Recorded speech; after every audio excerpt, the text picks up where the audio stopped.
الحمد لله نحمده ونستعينه ونستغفره ونؤمن به ونتوكل عليه ونعوذ بالله من شرور أنفسنا ومن سيئات أعمالنا من يهده الله فلا مضل له ومن يضلله فلا هادي له ونشهد أن لا إله إلا الله وحده لا شريك له وأشهد أن سيدنا ونبينا ومولانا محمدا عبده ورسوله صلى الله تعالى عليه وعلى آله وصحبه أجمعين وسلم تسليما كثيرا كثيرا أما بعد فأعوذ بالله من الشيطان الرجيم بسم الله الرحمن الرحيم ولله على الناس حج البيت من استطاع إليه سبيلا ومن كفر فإن الله غني عن العالمين. بزرگان محترم اور برادران عزیز، جیسا کہ پچھلے جمعہ کو بھی عرض کر چکا ہوں، حج کے مہینے شروع ہو گئے. پہلا مہینہ شوال ہے، دوسرا ذی القعدہ اور تیسرا ذی الحجہ. ذی الحجہ ہی میں حج کا عظیم الشان فریضہ ادا کیا جاتا ہے. آج شوال کی 14 تاریخ ہے، تقریباً آدھا مہینہ گزر چکا ہے، اور حج کے قافلے کچھ روانہ ہو گئے ہیں، کچھ روانہ ہونے کی تیاریاں کر رہے ہیں. یہ اسلام کا ایسا اہم فریضہ ہے کہ یہ صرف ایک ہی مقام پر ادا کیا جا سکتا ہے، دنیا میں کہیں نہیں ادا کیا جا سکتا. بیت اللہ شریف، جس کی تھوڑی سی تاریخ میں نے پچھلے جمعہ کو عرض کی تھی، کس طرح اللہ رب العالمین نے یہاں اس بیت اللہ کی تعمیر کروائی، اور کس طریقے سے پھر ابراہیم علیہ السلام نے اس کی تجدید کی. قرآن کریم نے 4 پارے میں کہ بالکل شروع میں اس کے بارے میں، حج کے بارے میں بڑی تفصیلات بیان فرمائیں. اس میں یہ ایسا فریضہ ہے کہ اس میں جسمانی محنت بھی بہت ہے اور خرچہ بھی بہت ہے. نماز میں جسمانی تھوڑی سی محنت ہے، خرچہ کچھ نہیں. روزے میں بھی تقریباً یہی صورت ہے، خرچہ کچھ نہیں، جسمانی محنت نہیں بلکہ آرام ہے. البتہ خواہشات روکنا، صبر ہے تھوڑا سا. زکوٰۃ میں مال ادا کیا جاتا ہے. حج میں یہ عمل ہے کہ مشقت کا عمل ہے، جسمانی محنت کا. نماز میں کہاں یہ حکم ہے کہ ادھر نہ دیکھو ادھر نہ دیکھو، اور حج میں سارا کام ہی بھاگنے دوڑنے کا ہے. لاکھوں انسانوں کا قافلہ حاجیوں کا مکہ سے منی روانہ ہوتا ہے، ایک رات وہاں گزار کر اگلے دن پورا قافلہ، لاکھوں کا قافلہ عرفات جاتا ہے. وہاں دن کا ایک بڑا حصہ وہاں گزار کر پھر وہاں سے مزدلفے آ جاتا ہے. سارا لاکھوں کا قافلہ، تقریباً 30-35 لاکھ ہوتے ہیں، رات وہاں گزارتے ہیں یہ سب لوگ. پھر وہاں سے پھر مینا آ گئے، مینا میں آ کر کنکریاں مارنے کا 3 دن تک کام ہے. وہیں سے پھر مکہ معظمہ جانا ہے، طواف زیارت کرنا ہے. بھاگ دوڑ، محنت اور مشقت کا کام ہے. اس واسطے حج بھی فرض ہے انہیں لوگوں پر جن میں قدرت ہو اس محنت کی، اس کے خرچے کی. چنانچہ قرآن کریم کی اس آیت میں فرمایا جو میں نے تلاوت کی ہے 4 پارے کے شروع میں، وَلِلَّهِ عَلَى النَّاسِ حِجُّ الْبَيْتِ مَنِ اسْتَطَاعَ إِلَيْهِ سَبِيلًا. اللہ کے لیے لوگوں پر فرض ہے حج البیت. حج عربی زبان میں حج اور حج دونوں ایک ہی معنی میں ہیں، حج البیت اور حج البیت۔ قرآن میں یہ حج البیت آیا۔ بیت اللہ شریف کا حج فرض ہے اللہ کے لیے لوگوں پر، للہ علی الناس حج البیت من استطاع الیہ سبیلا، جس کو وہاں تک پہنچنے کی قدرت ہو، جسمانی طور پر بھی قدرت ہو، مالی طور پر بھی قدرت ہو۔ اتنا لمبا سفر کر کے، سفر کے مصارف ہیں، پانی کا جہاز ہے یا بائی روڈ ہے یا ہوائی جہاز ہے، جو بھی طریقے ہیں، یا پیدل بھی بہت سے لوگ جاتے ہیں۔ جو وہاں تک پہنچ سکتا ہے حج کرنے کے لیے، جسمانی طاقت اتنی ہے اور پیسے بھی اتنے ہیں کہ سفر میں کے دوران اپنے کھانے پینے کا خرچہ وہ اٹھا سکے، لوگوں سے بھیک نہ مانگنی پڑے، اور پیچھے جو گھر والوں کو چھوڑ کر جائے ان کے پاس بھی کھانے پینے کا اتنا خرچہ ہو بقدر کفایت کہ ان کا گزارا ہو جائے، اپنا بھی کھانے پینے کا اتنا ہو سکے اور سفر کا خرچہ اٹھا سکے، اور گھر والے جو ان کے زیر کفالت افراد ہیں ان کا خرچہ بھی انتظام کر لے، اور پھر حج کو جائے گا، پھر اس پر حج فرض ہو جائے گا۔ اور خوب یاد رکھیے کہ جب ایک مرتبہ حج فرض ہو جائے، ان دونوں شرطوں کی وجہ سے جسمانی بھی طاقت بھی ہے اور اتنے پیسے بھی ہیں کہ حج کو جا سکے، تو اب اس پر حج فرض ہو گیا۔ اگر حج کے زمانے میں اتنی طاقت اس کے پاس ہوئی تھی، حج کے زمانے میں حج فرض ہو گیا، بعد میں خدا نخواستہ بیمار پڑ گیا، حج کو نہیں گیا، حج کا موقع ملا، زمانہ ملا، حج کو نہیں گیا، بیمار پڑ گیا، یا خدا نخواستہ پیسے ختم ہو گئے، قلاش ہو گیا، اب حج کا فریضہ برقرار رہے گا، ختم نہیں ہوگا۔ حج جب ایک مرتبہ فرض ہو جاتا ہے وہ فرضیت ختم نہیں ہوتی۔ اب اگر آدمی کے پاس پیسے نہیں رہے تو کیوں کیا؟ مواخذہ ہوگا کہ جب پیسے تھے تم نے کیوں حج کو نہیں کیا؟ بیمار پڑ گیا تو مواخذہ ہوگا کہ جب تم تندرست تھے اس وقت کیوں نہیں گئے؟ اگر بیمار پڑ گیا ہے، اب عمر بھر کے لیے معذور ہو گیا، اندازہ یہ کہ آئندہ کبھی حج کو نہیں جا سکے گا، تو پھر اس کی طرف سے اس پر فرض ہے کہ وہ کسی کو اپنی طرف سے حج بدل کرا کے حج میں بھیجے، تو اس طریقے سے حج فرض ادا ہو جائے گا۔ اس معاملے میں اسی وجہ سے مسئلہ یہ ہے حج کا کہ جس پر حج فرض ہو جائے اس کو بلا وجہ تاخیر کرنا صحیح نہیں ہے۔ جس کو پر حج فرض ہو گیا اب اس میں دیر نہ کرے، یہ نہ کرے کہ اگلے سال چلا جاؤں گا، اس سال تو بچی کی شادی کرنی ہے، یا مکان بنا رہا ہوں، یا کوئی فلاں کاروبار کا مسئلہ ہے، اگلے سال چلا جاؤں گا۔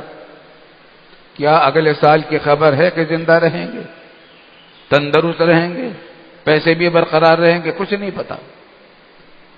تو اس واسطے اس میں جلدی کرنی چاہیے، جس پر حج فرض ہو جائے وہ تاخیر نہ کرے۔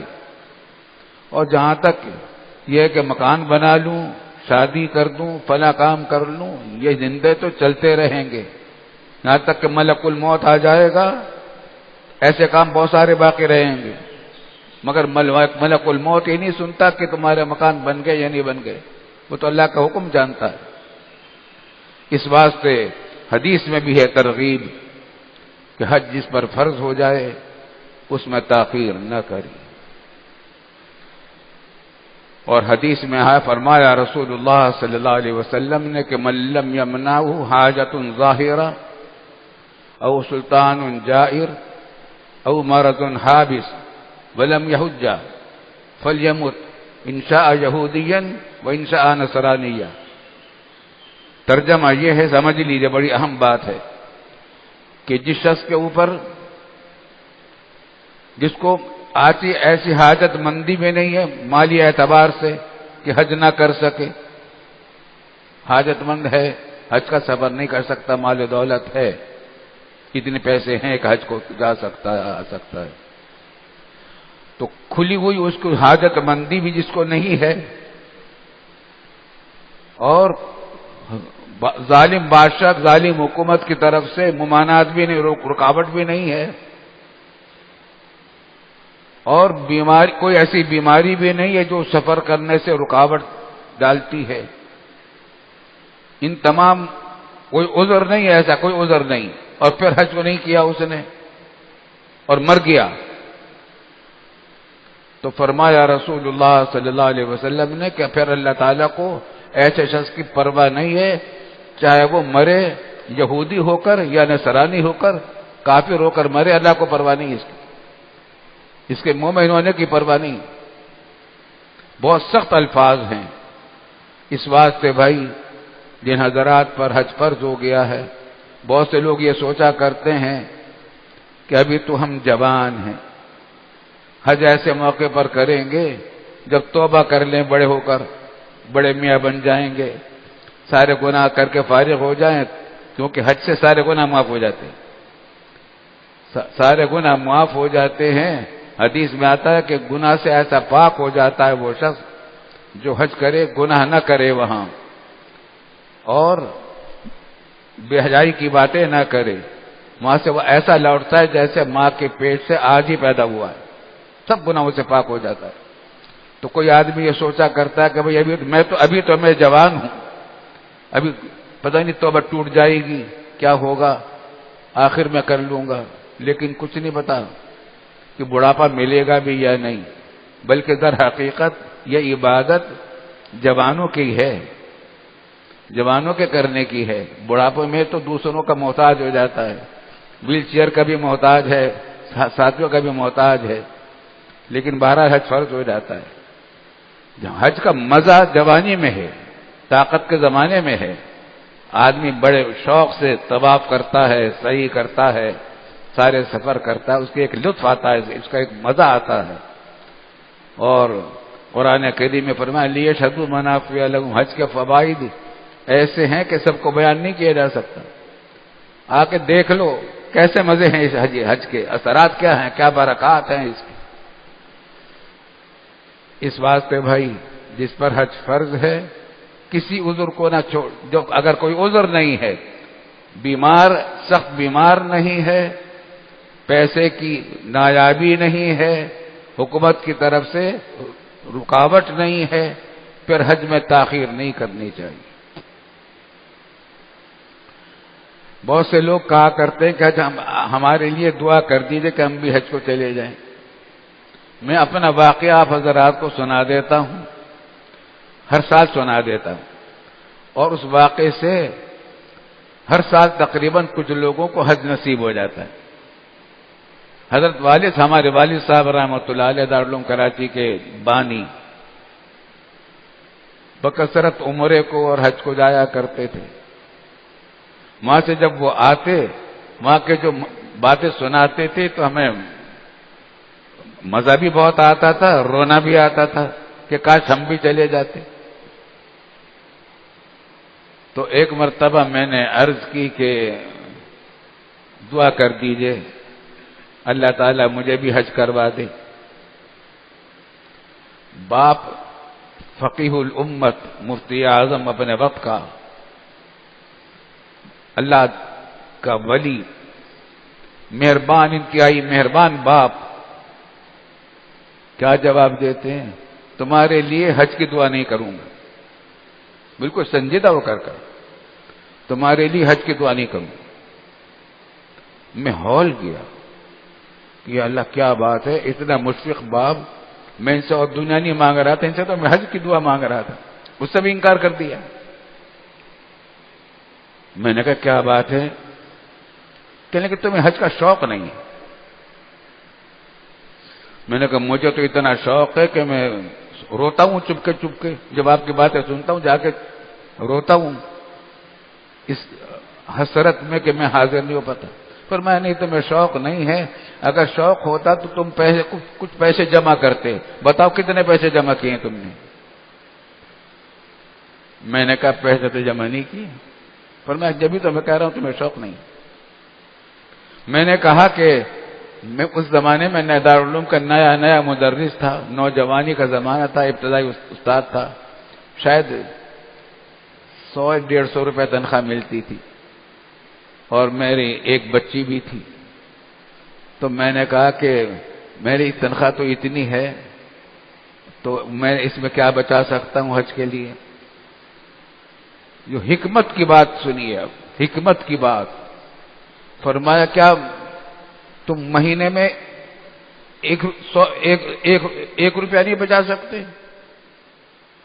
میں نے کہا بچا سکتا ہوں. فرمایا بتاؤ کتنے پیسے جمع کیے؟ تمہارے اندر جتنی طاقت تھی وہ تو کام کرو، آگے اللہ کے سپرد کرو. جب آج بندہ کوشش کرتا ہے اپنی مقدار کی، اپنی قدرت کی حد تک، پھر اللہ تعالیٰ کی طرف سے مدد ہوتی. یہ ہمیشہ کا تجربہ ہے. جو شخص حج کی تیاری میں لگ جاتا ہے پھر اس کا حج نہیں رکتا، اللہ تعالیٰ حج کرا دیتے. میں نے کہا میں تو 5 روپے ہر مہینے جمع کر سکتا ہوں. پر میں کہ جمع کروں. الحمدللہ میں نے جمع کرنے شروع کیے اور مہینے کے سال کے اختتام تک چند سو روپے جمع ہو گئے،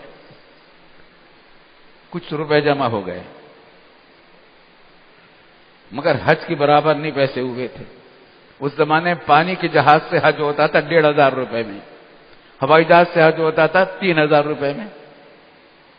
اب میرے پاس 1,500 تو نہیں تھے. اچھا والد صاحب کو بھی حج کو جانا تھا. میں 605 میں پڑ گیا. میرا ایک چھوٹا سا کاروبار تھا جو اب تو ماشاءاللہ بہت بڑا کاروبار ہے، ادارۃ المعارف، کتابوں کی دکان ہے. اس زمانے میں یہ چھوٹا سا کاروبار تھا، گھر کے ہی حصے میں چھوٹے سے ایک کمرے میں وہ کرتا تھا اپنے ہاتھ سے. کوئی ملازم بھی نہیں تھا، خود ہی کام کرتا تھا. تو میں نے والد صاحب سے پوچھا کہ اچھا اگر میں نے حساب لگایا کہ اس پورے کاروبار کی قیمت کیا بنے گی، تو حساب بنا کہ تقریباً 600 روپے بنے گی. 600 روپے، کچھ 100 روپے مہینے میں سال بھر میں جمع ہو گئے تھے، 600 روپے یہ ہو گئے. اب بھی تیاری پوری نہیں تھی. ایک ہمارے یہاں دارالعلوم میں پڑھتے تھے ایک صاحب جو کبھی کہیں ملازمت کرتے تھے، اب پھر ان کے دل میں پیدا ہوا کہ میں علم دین حاصل کروں. ان کو پتا چلا کہ میں حج کی تیاری میں لگ رہا ہوں تو سمجھ گئے کہ ان کو پیسوں کی ضرورت ہوگی. وہ میرے پاس آئے اور کہا کہ حضرت میرے پاس جب تک میں دارالعلوم سے فارغ نہ ہوں میرے پاس اتنے پیسے ہیں کہ مجھے گزارے کے لیے کافی ہیں اور پھر بھی کافی بچے ہوئے ہیں. آپ کو جتنی رقم کی ضرورت ہو 1,000-1,500 روپے مجھ سے قرض لے لیجیے. آپ مجھے جلدی نہیں ہے. شروع میں تو میں نے قرض سے لیتے ہوئے ڈرا، پھر جب میں نے کہا جب یہ بار بار کہا کہتا تھا مجھے لے لیجیے مجھ سے قرضہ، چنانچہ میں نے قرضہ لے لیا. اور میں نے والد صاحب سے پوچھا کہ ادارۃ المعارف کی ساری کتابیں اگر بیچ دوں تو اور حج ہو جائے؟ کہا کہ اس سے بہتر کیا بات ہے، بیچ دو. مگر حج نہیں ہو رہا تھا اس میں. تو اللہ تعالیٰ نے یہ کام کیا کہ بیچے کے بغیر ہی اس اللہ کے بندے کو کھڑا کر دیا. وہ میرے سر ہو گیا. وہ ہمارا شاگرد تھا، مجھ سے پڑھتا تھا. کہ آپ مجھ سے قرضہ لے لیجئے، میں جب فارغ ہو جاؤں گا تو اس وقت لے لوں گا آپ سے. خیر میں نے کہا نہیں اتنے وقت تو نہیں. الحمدللہ ہوا اور پھر ہم ہوائی جہازی سے سفر کیا. قرضہ ہو گیا کافی. اور والد صاحب رحمۃ اللہ علیہ پہلے چلے گئے اور ہم اس کے 1-2 دن بعد چلے گئے. وہاں پہنچے تو جمع ہو گئے. وہاں جا کر میں نے ملتزم پر حاضری دے کر اللہ سے دعا کی کہ یا اللہ اس مرتبہ مجھ پر قرضہ ہو گیا ہے، اس قرضے کو جلدی ادا کروا دیجیے اور آئندہ مجھے کسی کا مقروض نہ بنائیے. یہ سن 1964 کی بات ہے. سن 1964. اب حساب لگا لیجئے کتنے پچھلی صدی کی بات ہے. 1964 کی 70 یعنی 60 سال کے قریب ہو گئے ہیں تقریباً. وہ دن ہے اور آج کا دن ہے. اللہ تعالیٰ نے وہ قرضہ بھی ادا کرا دیا. اس کے بعد آج تک مجھ پر کوئی قرضہ نہیں ہے. آج تک قرضہ نہیں ہوا۔ حدیث میں فرمایا رسول اللہ صلی اللہ علیہ وسلم نے کہ حج اور عمرہ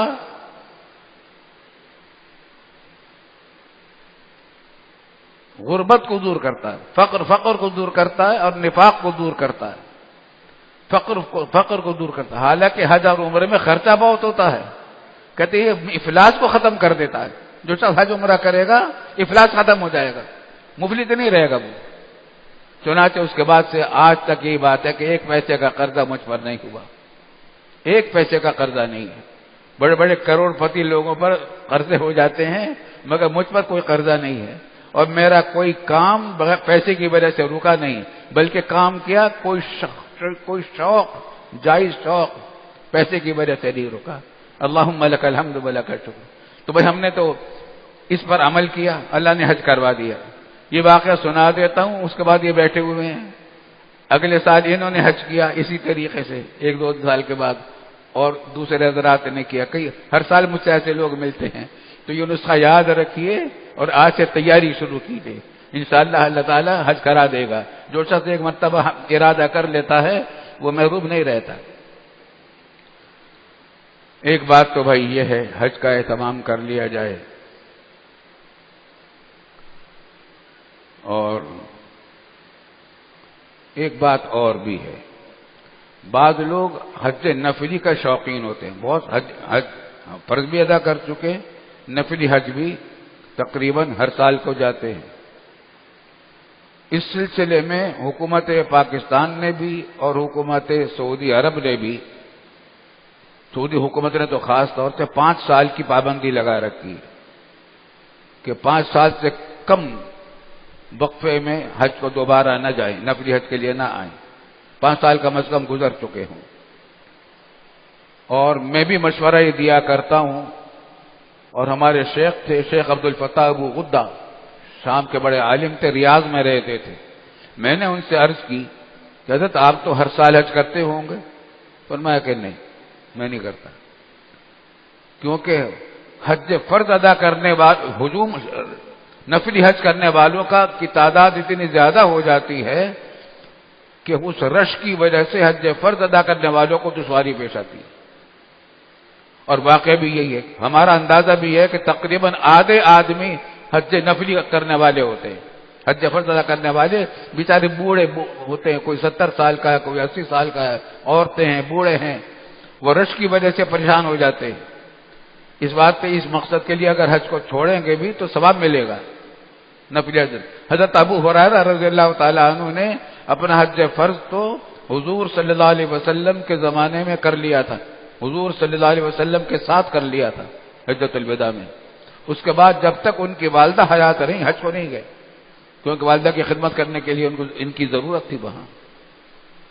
حضرت عبداللہ بن مبارک رحمۃ اللہ علیہ نے ایک سفر کے لیے روانہ ہوئے قافلے کے ساتھ، ایک بستی میں پہنچے تو وہاں فقر و فاقہ تھا لوگوں پر، تو حج کو سفر کو چھوڑ دیا اور گاؤں کے لوگوں کی مدد کی۔ آج بھی بے شمار ذرائع ایسے ہیں ہمارے ملک میں، کتنے لوگ مصیبت زدہ ہیں، ہسپتالوں میں بیمار پڑے ہیں لاتعداد، اور ان کے تیماردار سڑکوں پر پڑے ہیں، ان کا کوئی ٹھکانہ نہیں، گاؤں گوٹوں سے لائیں ہم بیماروں کو اپنے، کھانے پینے کا انتظام نہیں ہے، کتنے تھر کے علاقے میں کتنی موتیں ہو رہی ہیں۔ تو اس واسطے نفلی حج کی بجائے میرا مشورہ تو یہی ہوا کرتا ہے کہ دوسرے ضروریات جو ہیں اس میں خرچ کریں، اس کا ثواب بھی خوب ملے گا۔ البتہ ایک طریقہ ہے حج کا، اگر حجی کرنے کو جی چاہتا ہے، حجی کا دل چاہتا ہے تو ایک حج ہے، ایک طریقہ ہے، ایسے شخص کو تلاش کریں جس نے اپنا حج فرض ادا کر دیا مگر اس کی بیوی نے نہیں کیا، یا ماں نے نہیں کیا، یا بہن نے نہیں کیا، یا بیٹی نے نہیں کیا، یا خالہ پھوپھی نے نہیں کیا، محرم عورت ہے، اس کے اوپر بھی حج فرض ہے مگر اس نے حج نہیں کیا، اس کے پاس اپنا حج فرض ادا کرنے کے پیسے تو ہیں اس خاتون کے پاس، لیکن بغیر محرم کے سفر نہیں کر سکتی، محرم کا خرچہ نہیں ہے اس کے پاس۔ آپ ایسے شخص کو تلاش کیجئے جو اس کا محرم ہو اور حج فرض ادا کر چکا ہو، اس سے کہیے کہ تم میری طرف سے حج نفلی کر دو، حج بدل کر دو، میری طرف سے حج بدل کر دو، تو تو وہ حج آپ کا حج ہو جائے گا، وہ دوسرا حج کرے گا تو آپ کو حج کا ثواب ملے گا، اور دوسرے کو بھی حج کا ذریعہ بنیں گے، اس کے حج کا ثواب بھی ملے گا، اور اس عورت کی حج کا ذریعہ بنیں گے، امید ہے کہ اس کا بھی ثواب ملے گا، 3 حجوں کے برابر ثواب مل جائے گا انشاءاللہ۔ ایسے لوگ بھی الحمدللہ ہمارے علم میں آئے اور انہوں نے ہم سے بات کی اور ہم نے ان کو الحمدللہ بھیجا اور ایسا ہوا، تو یہ تو ٹھیک ہے، مگر اور دوسرے طریقے سے مجھے بعض لوگوں نے بتلایا کہ مدینہ طیبہ سے بعض لوگ دھوکہ بازی کر کے، بعض پاکستانی ہر جگہ جہاں کوئی خرابی کا کام ہو تو پاکستانیوں کا نام آ جاتا ہے۔ سب سے پہلے پاکستانیوں کے بارے میں بتایا کہ مدینہ طیبہ سے حج کو جاتے ہر سال، حالانکہ حکومت کی طرف سے پابندی ہے کہ جس نے ایک حج کیا ہوا ہے 5 سال سے پہلے دوبارہ حج کو نہ جائے۔ حج کو جاتے ہیں تو اول تو جھوٹ بولتے ہیں اور لباس پہن لیتے ہیں، اوپر احرام نہیں باندھتے، لباس پہنتے بندھا ہوا احرام کو، اور ظاہر یہ کرتے ہیں کہ ہم تو ڈرائیور ہیں گاڑی چلا رہے ہیں، وہاں کے حج کو نہیں جا رہے، دھوکہ بازی کر کے ہر احرام کی پابندیوں کی خلاف ورزی کر کے جو حرام ہے بالکل، وہاں چلے جاتے ہیں۔ بتائیے حج میں کیا کمائیں گے، سوائے گناہ کے اور کیا کمائیں گے؟ اس بات سے خوب یاد رکھیے، دین اپنا شوق پورا کرنے کا نام نہیں ہے، اللہ اور اس کی رسول کی اطاعت کا نام ہے۔ اللہ تعالیٰ ہم اس کے توفیق عطا فرمائے۔ ایک بات بھائی یہ ہے، میرے پاس خط آیا ہے ایک صاحب کا، وہ یہاں جمعہ کی نماز پڑھتے ہیں ہمیشہ، کہتے ہیں میں ہمیشہ یہ پڑھتا ہوں، بڑی محبت سے انہوں نے جذبے سے خط لکھا ہے۔ خلاصہ اس کا ایک یہ ہے کہ جہاں آپ نے اور بہت ساری خرابیوں کے بارے میں معاشرے کی آپ کی تقریریں ہوتی رہتی ہیں اور لوگوں کو فائدہ ہوتا ہے، ایک بات یہ ہے کہ زمینوں پر قبضہ مافیا چل رہا ہے، زمینوں پر قبضہ کر لیتے ہیں، چائنا کٹنگ اور فلاں کٹنگ، پلاٹوں پر قبضہ زبردستی، ناجائز قبضہ زمینوں پر کرتے ہیں، اس کے بارے میں بھی بات کریں۔ وقت تو ختم ہو گیا، اتنی بات پر ختم کرتا ہوں کہ یاد رکھیے، حدیث میں آتا ہے کہ اگر کسی نے کسی دوسرے کی زمین بالش بھر بھی قبضہ کیا، اس کو آخرت میں اسی زمین کے اندر دھسایا جائے گا۔ اگر بالش بھر زمین پر بھی کسی نے ناجائز قبضہ کیا ہے، اور لوگ یہاں ناجائز قبضے کر کے پلاٹوں کو فروخت کرتے ہیں اور عمارتیں بنا لیتے ہیں، مکان بنا لیتے ہیں، یہ بالکل جائز نہیں ہے۔ فٹ پاتھوں پر قبضہ کر لیتے ہیں لوگ، پیدل چلنے والے، ان کا حق ہے فٹ پاتھ پر، لیکن چلنے کے لیے راستہ چھوڑ دیتے ہیں، دکانداروں کا قبضہ، اور گاڑی میں سڑک پر بیچارے وہ پیدل چلنے والے چلتے ہیں، اسی میں کچلے جاتے ہیں، حادثے بھی پیش آ جاتے ہیں۔ بھئی اس خباثت سے بچنے کی کوشش کریں۔ دنیا کی زمین کو اگر آپ نے حاصل کر لیا حرام خوری کے ذریعے سے تو سب چیزوں کا حساب دینا دھسا دیے جائیں گے، پھر کیا کرو گے؟ اللہ تعالیٰ محفوظ رکھے، ہمیں گناہوں سے بچنے کی توفیق دے۔ وآخر دعوانا الحمدللہ رب العالمین۔